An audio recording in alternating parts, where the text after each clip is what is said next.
Hmm.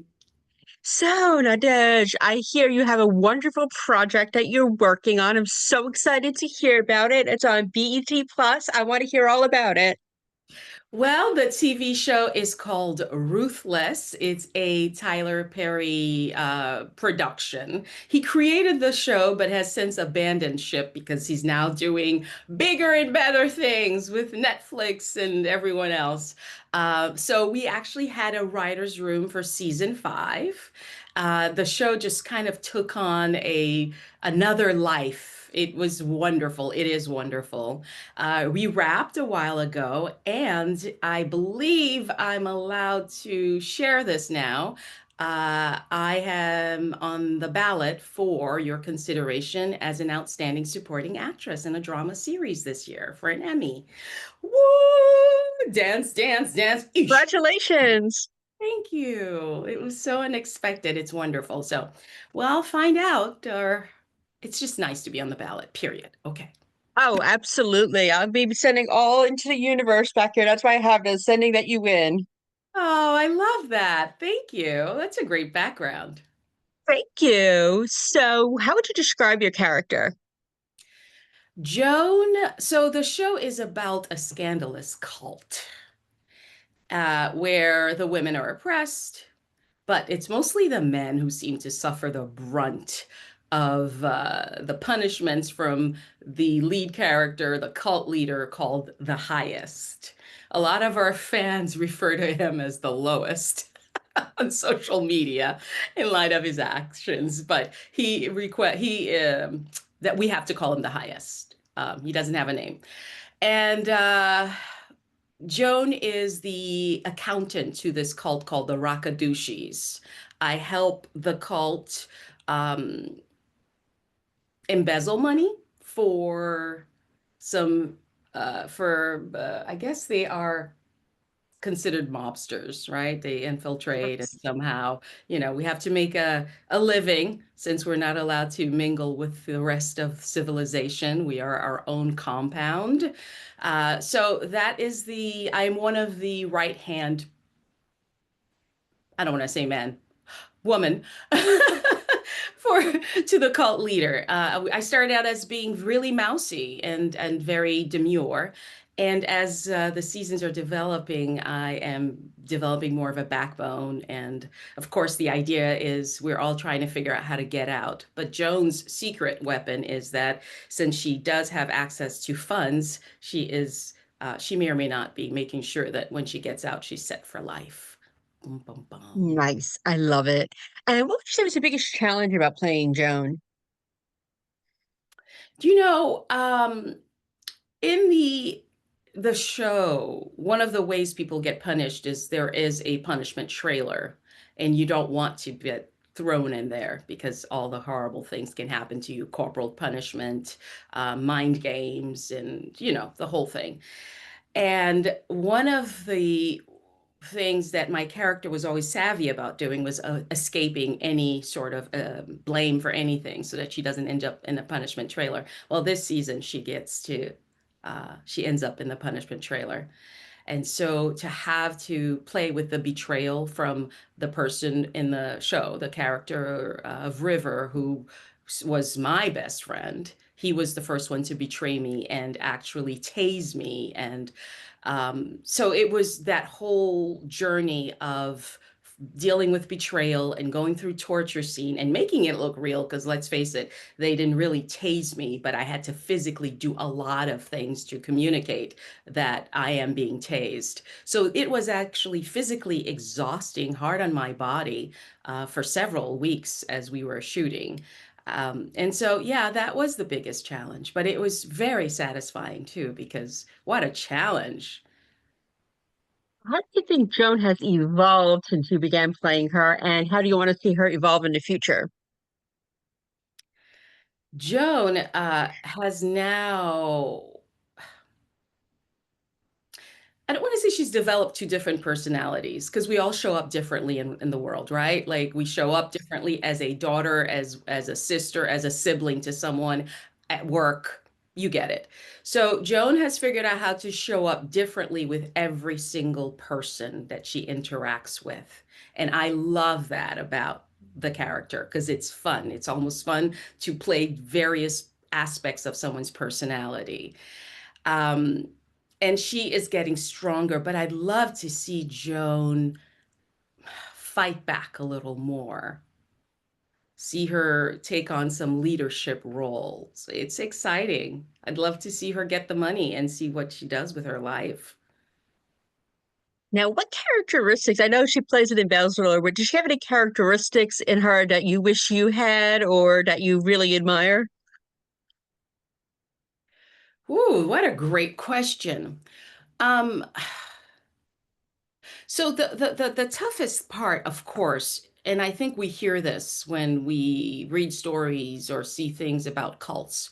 We always wonder, how does someone get sucked into that? And that was the biggest challenge because we all think that we are not susceptible to it. Statistically, believe it or not, those who are highly educated and intelligent tend to be the ones who actually do get sucked into cults. So for me, was about accepting that reality. Um, I'd like to think of myself as someone who would not fall for something for the lines of a utopian society right here on Earth. And so accepting that as a reality, I could see why. If you, these are the story I gave Joan, if you grow up with neglect, with abandonment, and needing a place to call home, and you have this group, this gang that offers you that promise, chances are you'll join happily. So I had to surrender to that. Um, the word escapes me now, but to be less rigid in my thinking in terms of what I'm allowed as Nadege to accept, and just having flexibility with sans judgment, really.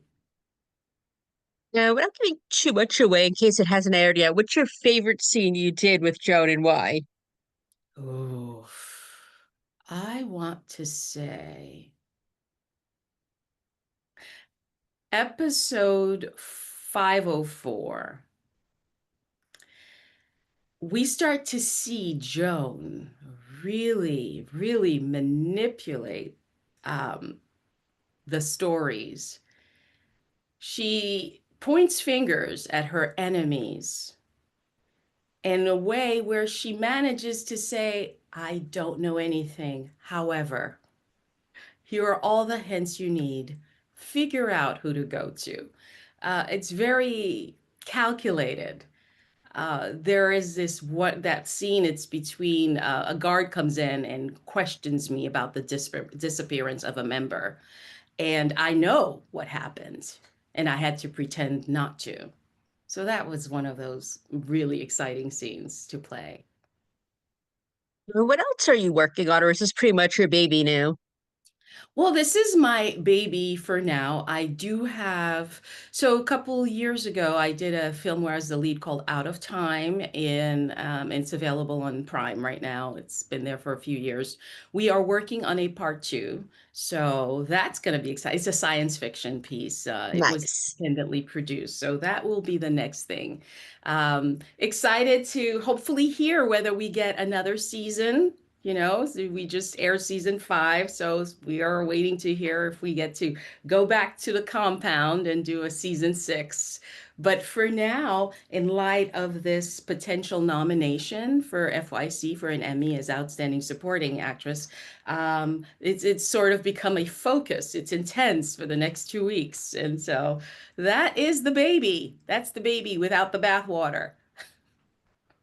I love it. Well, throwing it back into the universe again, that your show gets renewed. Yes, thank you. Yeah. So one thing I like asking people I interview is tell me a fun fact about yourself. Well, several fun facts. Let's see. I am fluent in 3 different languages. My background is French and Haitian. And I grew up outside of this country. I was born in Brooklyn when I was 4 years old, Then parents divorced, and mom took my brother and I to France and then to Haiti. And I came back to the United States when I was 14, fully emerged and immersed again in this whole new culture. It wasn't without its share of culture shocks. But here's the funny thing about naivete. So when you are outside of this country, right, and you're watching the media, you're watching movies, and being in Haiti, we were always a little behind at the time. And Greece, I remember, played a lot on television, and I knew the songs. I knew what was going to happen next. So when I ended up in high school in the United States, and it was Franklin K. Lane High School in Woodhaven, Queens, that's in New York, although I lived in Brooklyn. I'm from Um, Queens too. you are? South Ocean Park, yes. Hey, oh, okay. So you did you know Franklin K. Lane High School? I knew of it. I had moved away by the time I was going to go to high school, but I know of it. I know people that have gone there. Yeah. So just imagine I show up and then the first year they're casting for a play, a musical called Grease. I thought, I know this. And I auditioned and I got to play Sandy. Now, That's amazing. that's amazing. However, the cafeteria, I fully expected that we would break out into songs and dance and sing on the tables. I really believe that that was how it was in America. Like, this is what you do when you're in school. You start singing on tables and dancing. And well, I was in for a rude awakening.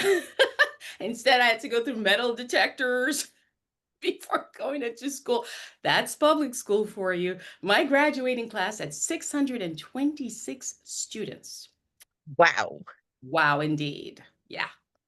New York That's public amazing. school system, the New York public school system has a lot. It's it's Yeah, it's challenged. Yeah.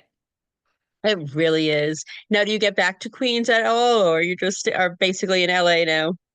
Well, my grandmother, who unfortunately passed away just 2 years ago at the tender age of 92, I'm uh, sorry. yeah, yeah. But what a great life, right? Yes. Yeah, she transitioned while she was in the comfort of her own home, her own bed. She was always mobile. She never needed help. We still have that house, the house in Bushwick, the house I could say I grew up in, and the house she had her entire life. So that is beautiful. And so, yeah, I do. That really is Yeah, yeah, I do. nice. Yeah. Yeah, I go back every once in a while because my best friend lives in the area, and every time we go, we have to go to Danny's Pizza. Have you ever been? No, I don't remember Danny's Pizza. Is that in Ozone Park or in Woodhaven? No, that is closer to Kew Gardens. Ah, okay. Yeah, I can't Get say their pesto pizza if you'll go. You'll thank me later. It's amazing. pesto pizza. One pesto pizza coming up. Never heard of it, but I'm Yes. We like pesto. fight over the last slice, and then her husband and I, we cut into like thirds so we can share it because it's that good. Okay, Danny's Pizza. I'm making a note. I will reach It's out if it's as impressive as you say. nice. So, since we're a TV site, what are you watching these days? Ooh, I have okay. I loved Étoile on Hulu, which was about the Yes. yeah, and it did not get renewed. Do I have poor What are they thinking? I know. It was such a great premise, right? The swapping of the Yes. prima ballerinas in between two state line. Dying for Sex is brilliant. I loved it because I heard the podcast, and then when it became a series, it limited. Michelle Williams is marvelous in it. Jenny Slate as well. Yeah, there are some really good shows. There, and I just actually finished Dying for Sex last night, so I was Oh, not. nice. Yeah, so good. Yeah, it was. What are you watching? Are you watching anything fun? What do I'm watching America's Got Talent, of course. I'm like obsessed with that. I think I've watched since season one and Wow, what season are they on now? 20. It's their 20th anniversary. Wow, 20 years. I know it goes by so fast. And I'm waiting for Only Murders in the Building to come back in August. I'm so excited for that one. Are Have you you a seen that fan? yet? Are you a fan? Yes. You A are? Okay. huge fan.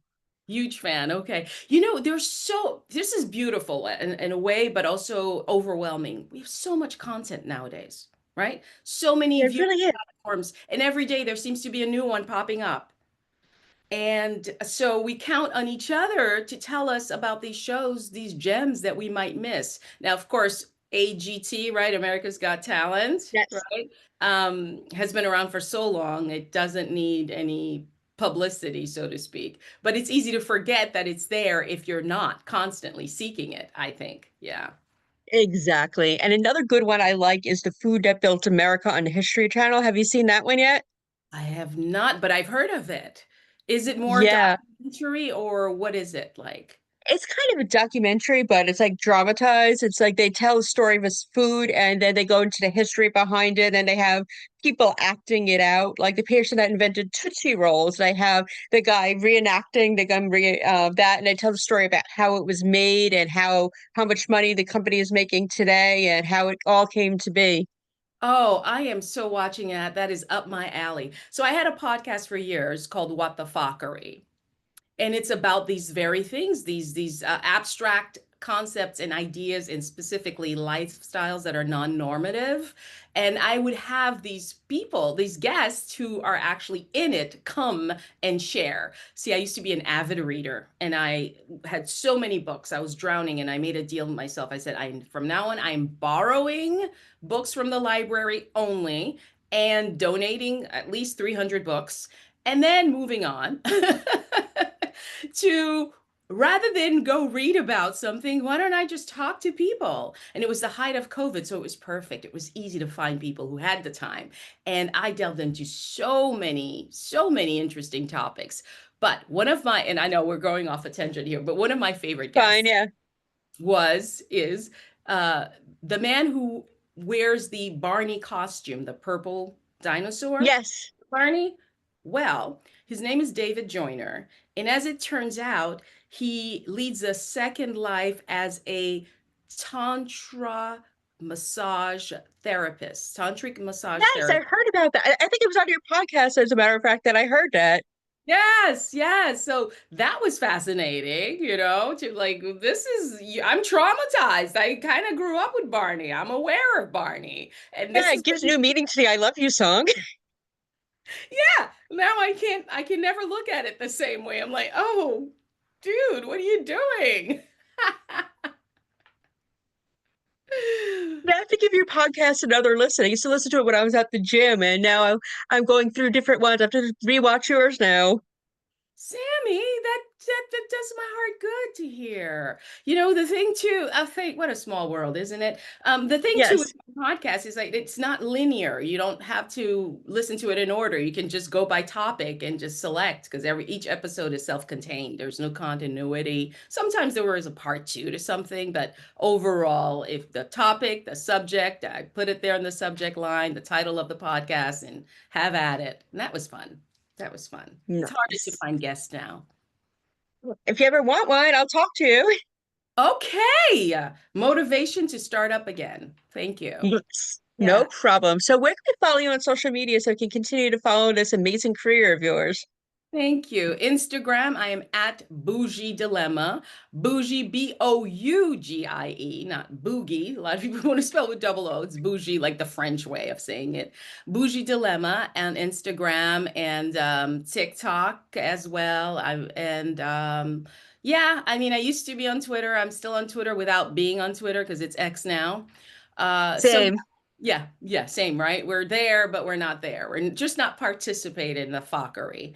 But those are the main social medias, and of course, IMDb is always a great resource. It's not quite social media, but is the best place to go find out what someone's up to and look at their past works.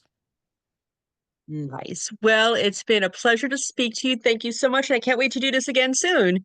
Thank you, Sammy. Thank you for having me. Of course, you're always welcome on. I'll see you later. Bye.